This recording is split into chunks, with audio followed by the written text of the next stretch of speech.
Assalamualaikum. Kami dari kumpulan empat. Kami akan bentangkan Tojik Toko Pemidato yang unggul. Assalamualaikum warahmatullahi wabarakatuh. Dalam video hari ini, kami akan membentangkan kepada anda semua 4 tokoh pemidato yang terkenal. Yang pertama, Dr. Syed Ahmad Syed Samsudin Alsagoff. Beliau merupakan pengasas Pusat Latihan Pidato Profesional Pulapi Pro dan Presiden Akademi Pidato Nusantara. Beliau lebih dikenali sebagai guru pidato dan pakar motivasi. Suara beliau sering berkumandang di corong Radio 1 RTM dan muncul di TV1 dalam rancangan Jendela Pagi, Inspirasi Pagi dan segmen Motivasi Riak-Riak Remaja.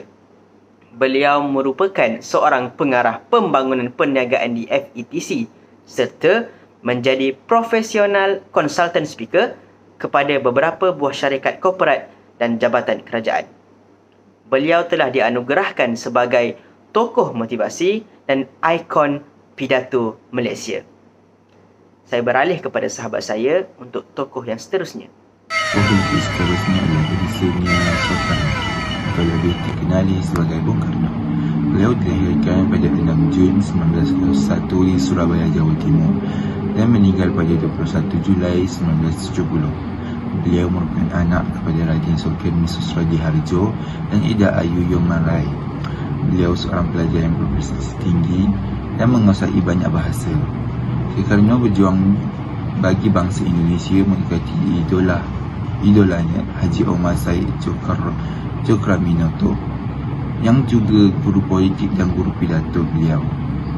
Beliau mula dikenali di kalangan tokoh-tokoh terkenal seperti Dr. Dewi Stekir, Tipjo Mangunkusumo, Ki Hajar Dewanta. Beliau juga merupakan pemidato hebat di Indonesia dan contoh pidato beliau ialah pidato Pancasila. Pidato tersebut menceritakan tentang kemerdekaan Indonesia dan halangan-halangan untuk mendapatkan kemerdekaan bagi negara bangsa Indonesia.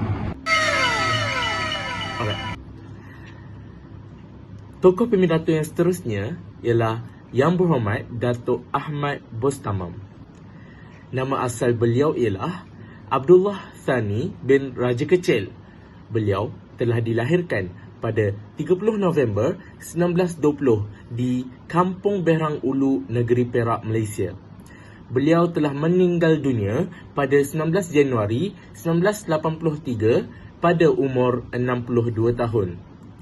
Beliau menggunakan nama Ahmad Bostamam mulanya sebagai nama pena ketika menubuhkan Akhbar Harakah pada tahun 1945 di Ipoh, Perak. Nama ini lekat sebagai nama yang popular. Beliau juga pernah menggunakan nama pena Ruhi Hayat dan juga Jiwa Lara. Beliau berbakat besar dalam penulisan dan seorang pemidato yang sangat handal. Beliau dianugerahkan Panglima Negara Bintang Sarawak pada tahun 1976 yang membawa gelaran Datuk. Sasterawan negara Datuk Dr. Usman Awang pernah mengungkap biografi Bostamam dalam bentuk puisi berikut. Selama lebih dari 5,745 hari telah direbahkannya dalam penjara. Selama ribuan hari lagi dipikulnya dalam beban rasa dan kesulitan kehidupan bersama keluarga. Namun, tidak ada perkataan menyerah untuknya. Ahmad Bostamam, putera besar tanah air, adalah contoh dari suatu kegigihan dan api yang dinyalakan dulu kini telah menjadi unggul sejarah yang tidak kunjung padam. Ahmad Bostamam ialah seorang yang sangat hebat. Beliau menggunakan medium pidato untuk berpolitik. Beliau mempunyai suara yang lantang dan juga ilmu yang sangat tinggi.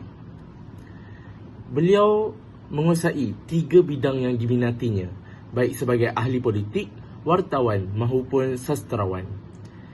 Sungguhnya beliau memperlihatkan komitmen yang tinggi dalam perjuangan yang terlalu panjang dan penuh dengan cabaran serta dugaan.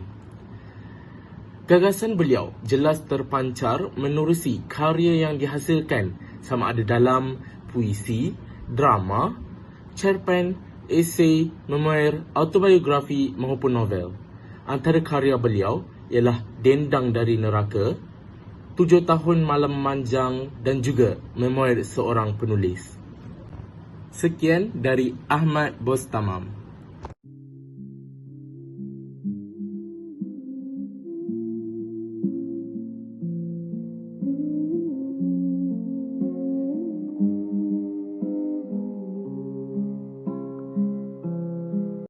Seterusnya adalah tokoh Nelson Mandela. Siapa sahaja yang tidak kenal dengan Nelson Mandela? Pada tahun 1964, Nelson Mandela adalah salah satu tokoh yang paling kontroversi dan paling dicintai dalam sejarah.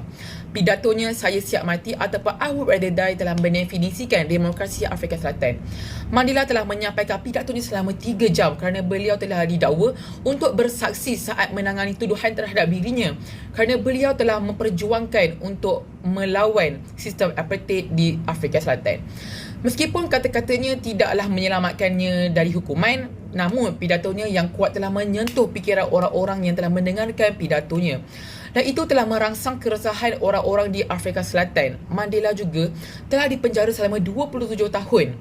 Tetapi pidatonya dan keberaniannya sangat penting dalam menghancurkan sistem apartheid di negaranya. Dia kemudian dibebaskan pada tahun 1990. Memenangi hadiah Nobel Perdamaian pada tahun 1993 dan Mandela juga telah menjadi ikon negara kulit hitam pertama di negaranya dan pemimpin pertama yang telah dipilih dalam pemilihan demokratik yang sepenuhnya adalah representatif. Beliau juga ada mengatakan, "Saya menghargai cita-cita masyarakat yang demokratis dan bebas di mana semua orang hidup dalam harmoni. Ini adalah cita-cita yang saya harapkan untuk hidup dan ingin saya capai. Tetapi jika perlu, itu adalah cita-cita yang perlu saya sedia untuk mati." Itu sahaja daripada saya. Sekian, terima kasih.